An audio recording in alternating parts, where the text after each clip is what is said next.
देश की आर्थिक दिशा तय करने वाला आम बजट इस बार खास होने जा रहा है। वित्त मंत्री निर्मला सीतारमण रविवार को आम बजट पेश करेंगी। ये देश के इतिहास में पहली बार होगा जब रविवार को बजट पेश होगा और उसी दिन शेयर बाजार भी खुले रहेंगे। आमतौर पर रविवार को बाजार बंद रहते हैं, लेकिन बजट को देखते हुए ये फैसला लिया गया है। आम बजट से पहले जहां उद्योग जगत, निवेशकों और आम जनता की निगाहें इस पर टिकी हैं, तो वहीं दूसरी ओर बजट को लेकर मध्य प्रदेश की सियासत भी गरमाई हुई है। कांग्रेस और बीजेपी आमने सामने हैं। कांग्रेस इसे आम जनता के लिए नहीं बल्कि अमीरों के हित में बनाने का आरोप लगा रही है, तो वहीं बीजेपी दावा कर रही है कि केंद्र के बजट में आम आदमी, किसान, महिलाओं और युवाओं पर फोकस रहने वाला है। रविवार को पेश होगा आम बजट 2026-27। वित्त मंत्री निर्मला सीतारमण लगातार नवीं बार पेश करेंगी बजट। पहली बार रविवार को पेश होगा बजट। रविवार को शेयर बाजार भी खुला रहेगा। सरकार ने इकोनॉमिक सर्वे किया पेश। फाइनेंशियल ईयर 2027 में 6.8 से 7.2% ग्रोथ का अनुमान। आम आदमी को राहत की उम्मीद। मध्यम वर्ग को टैक्स में छूट की आस। किसान, युवा और महिलाओं पर नजर। रोजगार और महंगाई पर फोकस। ईवी और चार्जिंग इंफ्रा पर जोर। ग्रीन हाइड्रोजन मिशन को नई रफ्तार। कार्बन न्यूट्रल भारत की ओर कदम। बैटरी मैन्युफैक्चरिंग पर फोकस। पेट्रोल डीजल से दूरी का रोड मैप। मोदी जी के नेतृत्व में केंद्र सरकार का बजट सर्वस्पर्शी, सर्वव्यापी और सर्वभौमिक आने वाला है। ये बजट जनता का बजट आने वाला है, जिसमें एक तरफ विकास होगा, दूसरी तरफ गरीब कल्याण के कार्यक्रम होंगे। मध्य प्रदेश के यशस्वी मुख्यमंत्री डॉक्टर मोहन यादव जी ने आगामी सिंहस्थ पर्व को देखते हुए और तमाम मध्य प्रदेश में चल रही योजनाओं को देखते हुए अतिरिक्त बजट में और कोष की मांग करी है। मैं समझता हूँ कि मध्य प्रदेश के लिए तो यह बजट बहुत ही अच्छा आने वाला है।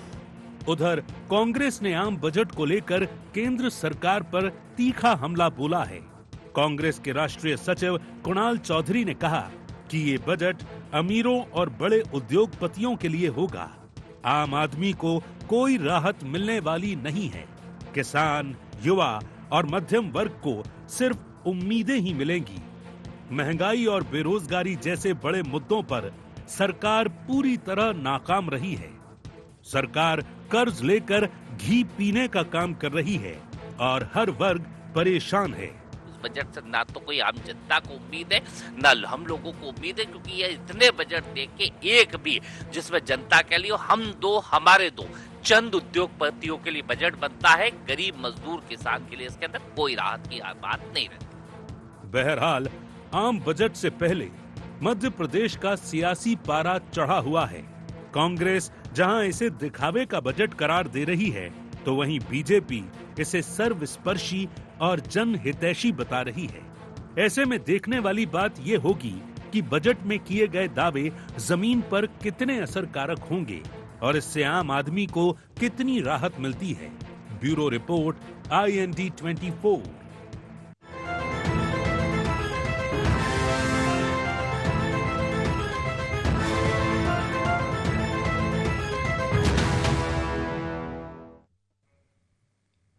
नमस्कार, IND एजेंडा बजट करण में आप सभी का स्वागत है। मैं हूं आपके साथ दिव्यांशु जोशी।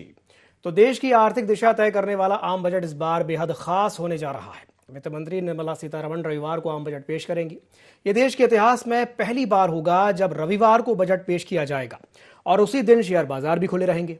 आमतौर पर रविवार को बाजार बंद रहते हैं, लेकिन बजट को देखते हुए यह फैसला लिया गया है। आम बजट से पहले जहां उद्योग जगत, निवेशकों और आम जनता की निगाहें इस बात पर टिकी हैं, तो वहीं दूसरी ओर बजट को लेकर के मध्य प्रदेश की सियासत भी गरमाई हुई है। कांग्रेस और बीजेपी आमने सामने है। कांग्रेस इसे आम जनता के लिए नहीं बल्कि अमीरों के हित में बनाने का आरोप लगा रही है, तो वहीं बीजेपी यह दावा कर रही है कि केंद्र के बजट में आम आदमी, किसान, महिलाओं और युवाओं पर फोकस रहने वाला है। आज इसी विषय को लेकर के हम चर्चा करेंगे, लेकिन चर्चा करने से पहले जान लेते हैं क्या है आज के एजेंडा पॉइंट्स। आम बजट को लेकर इतना सियासी घमासान क्यों? आम आदमी को कितनी राहत दे पाएगा यह बजट? बीजेपी के सर्वस्पर्शी बजट के दावे में कितना दम? कांग्रेस बजट को क्यों बता रही है दिखावा? चलिए इन्हीं कुछ पॉइंट्स को लेकर के चर्चा को विस्तार देते हैं। कुछ खास मेहमान हमारे साथ चर्चा में शामिल हो रहे हैं, आपका परिचय करवा देते हैं। हमारे साथ चर्चा में जुड़ रहे हैं सचिन सक्सेना जी, सह मीडिया प्रभारी हैं मध्य प्रदेश भाजपा के। सचिन जी बहुत बहुत स्वागत है आपका ID24 में। हमारे साथ जुड़ रही हैं हिमानी सिंह जी, प्रवक्ता हैं मध्य प्रदेश कांग्रेस की। हिमानी जी आपका भी बहुत बहुत स्वागत है ID24 में। साथ ही साथ हमारे साथ जुड़ रहे हैं पवन वर्मा जी, वरिष्ठ पत्रकार हैं। पवन जी आपका भी बहुत बहुत स्वागत है ID24 में। शुरुआत में पवन जी आपसे ही करना चाहूंगा, बजट हर साल आता है, इस बार थोड़ा सा खास होने जा रहा है क्योंकि संडे के दिन बजट आ रहा है। ऐसा पहली बार हो रहा है कि संडे के दिन बजट आ रहा है। क्या लगता है आपको कि इस बार बजट में क्या कुछ खास रहने वाला है? देखिए, ये महत्वपूर्ण नहीं है कि बजट इतवार को आ रहा है, ये कोई महत्वपूर्ण बात नहीं है। महत्वपूर्ण जो है इसमें यह है कि इसमें आम आदमी का कितना ध्यान रखा जाएगा, खासकर मध्यम वर्गीय और गरीब लोगों का। क्योंकि आमतौर पे कांग्रेस जिस तरह से, क्योंकि विपक्ष हमेशा ही एक परंपरा रही है अपने यहाँ कि विपक्ष बजट को लेके आरोप प्रत्यारोप करता ही रहता है, और स्वाभाविक रूप से अभी से ये, क्योंकि आज भी बाइट जो आई आपने दिखाए बयान, उससे कांग्रेस ने विरोध शुरू कर दिया है उसने। तो कुल मिला के ये है कि ये बजट जो है इस पर लोगों की आस है, उम्मीद हैं, और लोग बाग चाहते हैं कि बजट ऐसा हो कि उन्हें महंगाई से राहत मिले। वहीं दूसरा, इंफ्रास्ट्रक्चर को लेके भी लोगों की नज़र है कि किस तरह से, और मध्य प्रदेश की बात करें तो मध्य प्रदेश को भी कई योजनाओं केंद्र की हैं, उसमें बजट मिले, उसका उपयोग भी हो। महत्वपूर्ण है उपयोग होना, बजट मिल जाना और उस जो पैसा आता है उसका उपयोग भी सही समय पर, नियत समय पर होता रहे।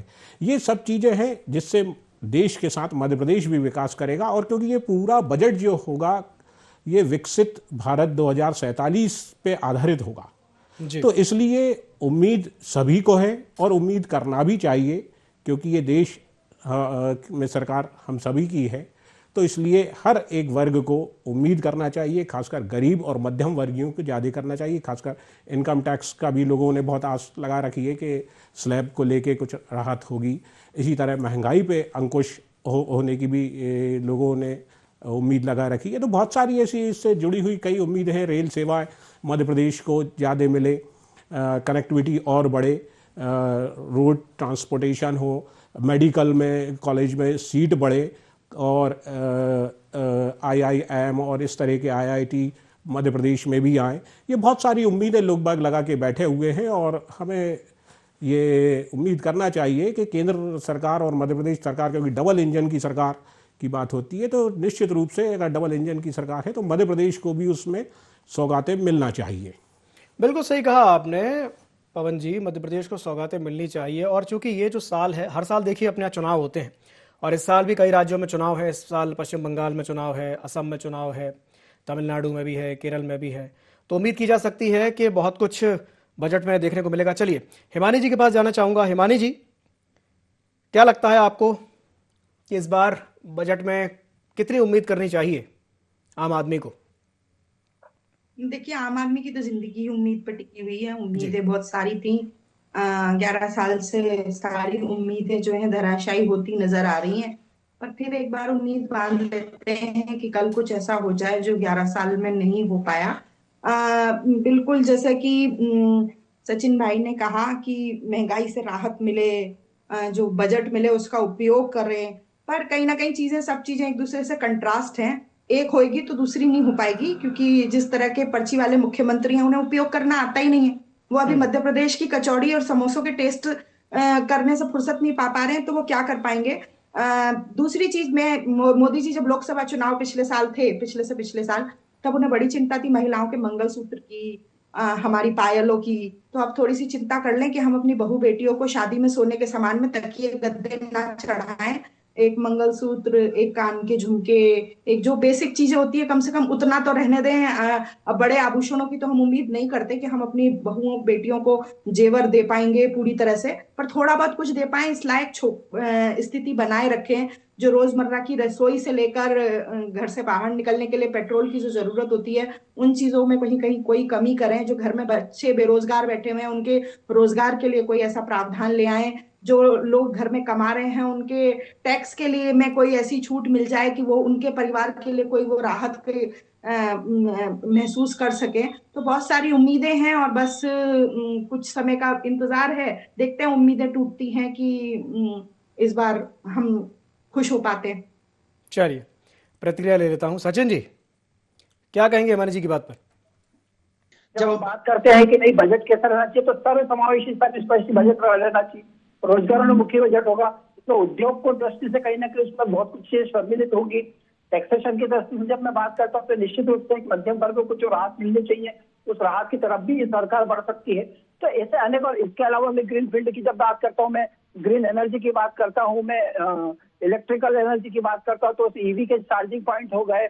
इसके अलावा एआई को कैसे आगे बढ़ाया जा सकता है, उसके माध्यम से कैसे देश में एक आधुनिकता को प्रचार प्रसार किया जा सकता है, उस दिशा में भारतीय जनता पार्टी सरकार का जो बजट है वो नींव का पत्थर साबित होने वाला है।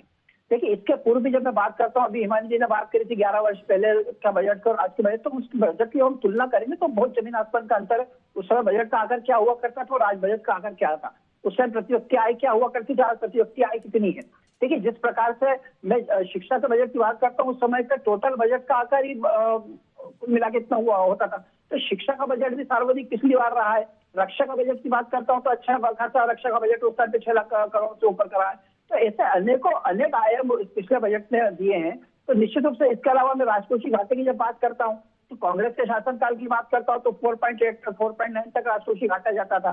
उस राजकोषीय घाटे को दर बदर कम करते करते हम लोग 4.4 तक लेकर आ गए, और आगे भी उम्मीद ये रहेगी कि वो राजकोषीय घाटा हम और कम कर सके। तो कहीं ना कहीं हम आय के संसाधन बढ़ाने की दिशा में भी सतत रूप से कार्य कर रहे हैं। देखिए, एक आम जो बजट है, हम लोग ये चाहते हैं कि जनता का बजट है तो जनता के माध्यम से आए, जनता के लिए आए और जनता के द्वारा आए। तो हम लोगों ने सुझाव भी लिए कि जनता को क्या चीज चाहिए रहती है उस बजट में, जनता क्या अपेक्षा रखती है।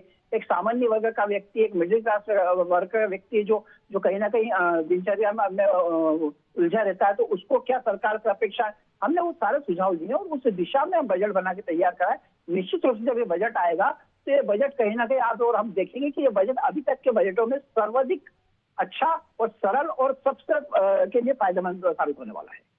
चलिए, ठीक है। पवन जी, हर बार जब भी बजट आने को होता है या जब बजट आता है, तो ये एक ऐसा लगता है कि एक पैटर्न है, एक कहानी है जो बार बार रिपीट होती है। सत्ता पक्ष कहता है कि नहीं भाई, बहुत कुछ देखने को मिलेगा, बहुत सारी बातें होती हैं, ऐसा कर देंगे वैसा कर देंगे, और विपक्ष का काम, विपक्ष कहता है कि नहीं भाई, कुछ नहीं होने वाला, चंद उद्योगपतियों को फायदा पहुंचा रहे। लेकिन सत्ता पक्ष और विपक्ष से इतर मैं बात करूंगा आम आदमी की। अब जैसे कि सचिन जी ने कहा कि भाई, आम आदमी की जो अपेक्षाएं हैं, जो वो जो चाहते हैं, वो क्या चाहते हैं भाई? वो ये चाहते हैं कि महंगाई से राहत मिले, रोजगार के नए नए अवसर पैदा हों। 2014 के बाद से, चलिए 2014 में नहीं, मैं थोड़ा और पीछे चला जाता हूं, मैं थोड़ा और डेटा लेता हूं, 20-25 साल का, 2000 के बाद से ले लेते हैं। वाजपेयी जी की सरकार रही, मनमोहन सिंह जी की सरकार रही, अब मोदी जी की सरकार है। इतनी बार बजट आ चुका है, लेकिन उसके बाद भी हर बार महंगाई की ही बात होती है। हर बार वही शब्द हैं जो हर साल रिपीट होते हैं।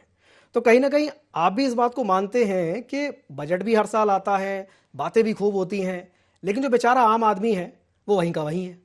ना उसके जीवन स्तर में सुधार हो पा रहा है, ना उसको नए उस हिसाब से मौके मिल पा रहे हैं। अब जैसे अगर ये कहा जाए कि भाई रिसोर्सेज बढ़ जाते हैं तो महंगाई भी तो बढ़ रही। अभी जब हम लोगों से बात कर रहे थे, हमने जनता से जब डायरेक्ट हम मुखातिब हुए, सबका कहना यही था, चाहे महिलाएं हों चाहे व्यवसायी हों, सब यही कह रहे थे कि भाई सेविंग्स बचती ही नहीं है, पैसा पता ही नहीं चलता, महीने का एंड हो जाता है और पैसा खत्म हो जाता है। पवन जी, नहीं, ये बिल्कुल आपकी सही बात है कि सबसे ज़्यादा इस बार बजट पे जो लोगों की आस है वो ये है कि महंगाई से उसको राहत मिले। और सवाल ये है कि अब ये महंगाई से राहत कैसे मिले, तो इसके लिए केंद्र सरकार को इस बजट में कई प्रावधान करना पड़ेंगे, आय के संसाधन ज़्यादा जुटाना पड़ेंगे और इस तरह से गरीब और मध्यम वर्गीय परिवारों को महंगाई से राहत दिलाना पड़ेगी। क्योंकि आप देखिए तो कृषि में भी बहुत सारी संभावनाएं हैं, जिसमें अब क्योंकि मध्य प्रदेश से ही कृषि मंत्री, केंद्रीय कृषि मंत्री हैं शिवराज सिंह चौहान, मध्य प्रदेश भी कृषक वर्ष मना रहा है, तो किसानों को भी ये लगता है कि अब ये दो लोग हैं, क्योंकि इस साल हमारा कृषक वर्ष मन रहा है मध्य प्रदेश में और केंद्रीय कृषि मंत्री भी शिवराज सिंह चौहान है मध्य प्रदेश से, तो उनको राहत मिले। और इसी तरह क्योंकि 29 की 29 लोकसभा सीटें बीजेपी के पास हैं, तो इसलिए हर जगह के, हर लोकसभा क्षेत्र के मतलब पूरा मध्य प्रदेश के ही लोगों को ये आस है कि जिस तरह से महंगाई का ग्राफ हम देख रहे हैं दिन प्रतिदिन बढ़ता ही चला जा रहा है।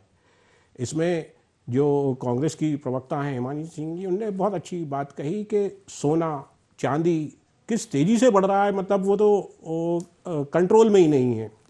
तो ये सब चीज़ों का ध्यान रखना पड़ेगा कि हमें ये नहीं मतलब ऐसा ना हो कि आम आदमी के जो मध्यम वर्गीय और गरीब आदमी है कि उसके रीच से ही गोल्ड दूर हो जाए, चांदी दूर हो जाए, ये नहीं। इन सब पे केंद्र सरकार को गंभीरता से करना पड़ेगा। और इसके अलावा आप देखिए आटा, दाल, चावल, सबके जो भाव आसमान छू रहे हैं, ये किचन तक इफेक्ट करता है। इसलिए महिलाओं को भी इससे उम्मीदें हैं कि शायद उनका किचन का बजट पे बहुत ज़्यादा ध्यान हो और उनका ये सब चीज़ों में कम हो, तो वो अपना किचन को भी बहुत अच्छे से मैनेज कर सकें, अपने घर को बहुत अच्छे से मैनेज कर सकें। और ये जो बचत की जो बात है, इनकम टैक्स स्लैब की भी लोगों को उम्मीद है कि शायद इससे भी थोड़ी सी राहत मिले। लेकिन ये सब क्योंकि ये निर्भर करता है कि केंद्र सरकार ने कैसा बजट बनाया है, अब ये कल हम सब देखेंगे। और क्योंकि डबल इंजन की सरकारें हैं अधिकांश जिलों में, अधिकांश राज्यों में चुनाव हैं, तो हमने आमतौर पे ये देखा है कि जब किसी दूसरे राज्यों में चुनाव होते हैं तो केंद्र सरकार का फोकस उन राज्यों पे हो जाता है। पश्चिम बंगाल बहुत कठिन चुनौती है भारतीय जनता पार्टी के लिए। इसलिए इस बार ये क्योंकि राजनीतिक रूप से ये माना जा रहा है कि पश्चिम बंगाल को बहुत ज़्यादा सौगातें मिलेंगी केंद्र की ओर से, तो उसमें हो सकता है जहाँ मध्य प्रदेश हुए या और भी राज्य हुए जिनमें अभी चुनाव नहीं है, चुनाव के 1-2 साल हैं, वहाँ थोड़ी सी कटौती हो जाए या उसको ऐसा रखा जाए कि हाँ भाई इनको इस साल नहीं अगले साल दें या उसके अगले साल दें, इस तरह का हो सकता है।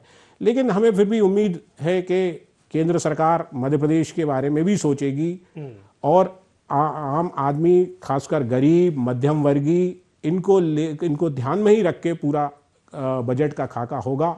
अमीरों को तो खैर बहुत सारी चीज़ें रियायत मिल जाती हैं, बिजली सब्सिडी वगैरह सब चीज़ें मिलती हैं, उनके बिजली बिल भी माफ़ होते हैं और बहुत सारे माफ़ होते हैं। छोटे इंडस्ट्री जैसे हमारे कई जगह मध्य प्रदेश में अब इंडस्ट्रियल हब बनने की बातें हो रही हैं, तो उसमें भी केंद्र सरकार का सहयोग बहुत ज़रूरी है उनको डेवलप करने के लिए। हमारे यहाँ मेट्रो प्रोजेक्ट जैसे भी हैं, उसमें भी केंद्र का बहुत सारा अंश रहता है आर्थिक। बिल्कुल। तो इन सब चीज़ों पे बहुत सारी हमें उम्मीद करना चाहिए। और अब जो भी है, अब क्योंकि अब पेपर कल सामने आ जाएगा, ठीक, तो सब साफ हो जाएगा कि। चलिए पवन जी, आप ही की बात पर मैं एक एक करके प्रतिक्रिया ले लेता हूँ। पहले हिमानी जी के पास जाऊंगा, फिर सचिन जी के पास जाऊंगा। जी हिमानी जी, क्या कहेंगे?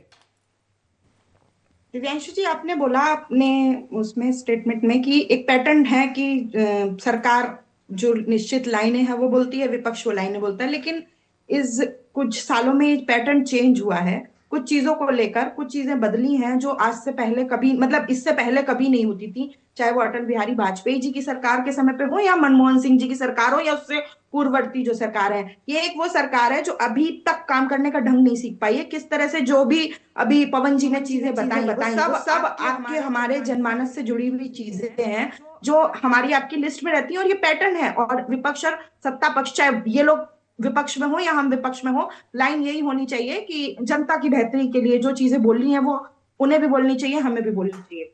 लेकिन जिस तरह से ये पैटर्न बना है कि इन्होंने हर निर्णय लिया और उसके अच्छा बुरा सोचे बिना उनको लागू किया और उसके बाद उनको बैकफुट पे आकर उनको वापस लेना पड़ा, तो इस तरह के अनुभव से हम ये सीख सकते हैं कि इनको अभी काम करने का अनुभव प्राप्त नहीं हुआ है, इसलिए ये चीजें पैटर्न चेंज हुआ है। आप याद कीजिए, आज से 20 साल पहले अगर आपके घर में मम्मी होंगी, दीदी होंगी, भाभी होंगी, 5,000 रुपए में सोना मिला करता था।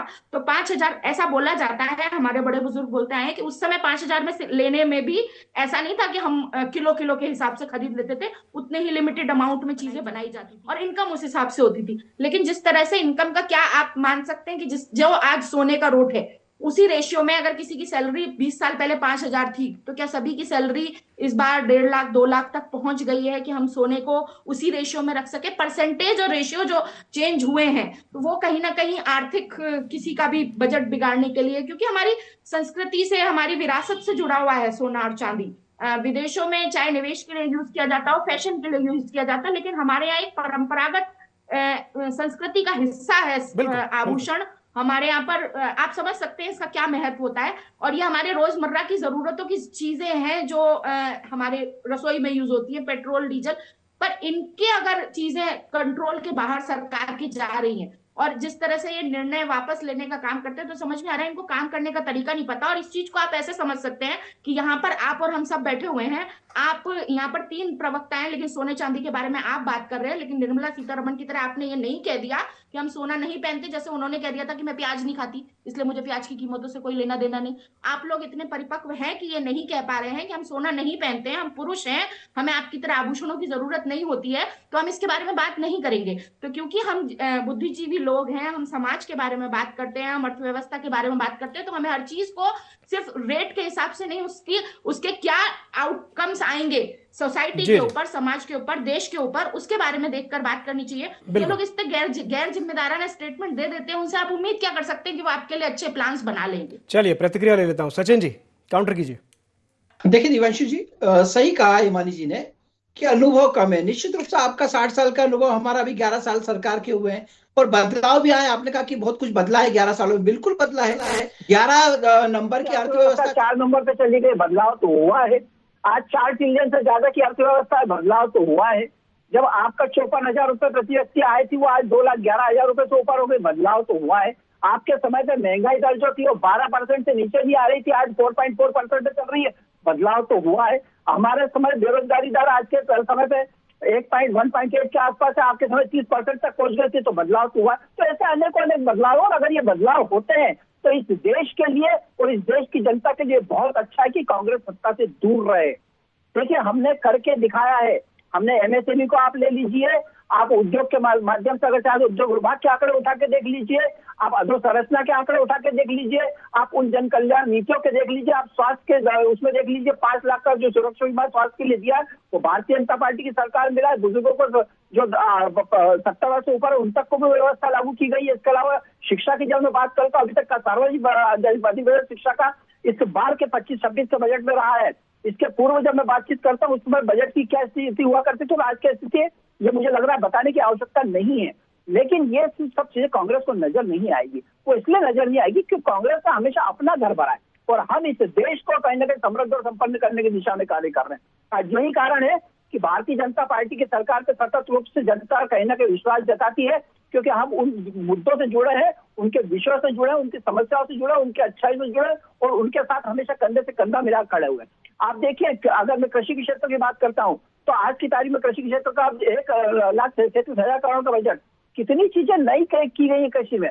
जैविक खेती को बढ़ावा देने की दृष्टि से हमने 100 जिले ऐसे चिन्हित किए गए जहाँ पे कृषि उत्पादन कम था, उस दिशा में सतत रूप से हम लोगों ने कार्य किया है।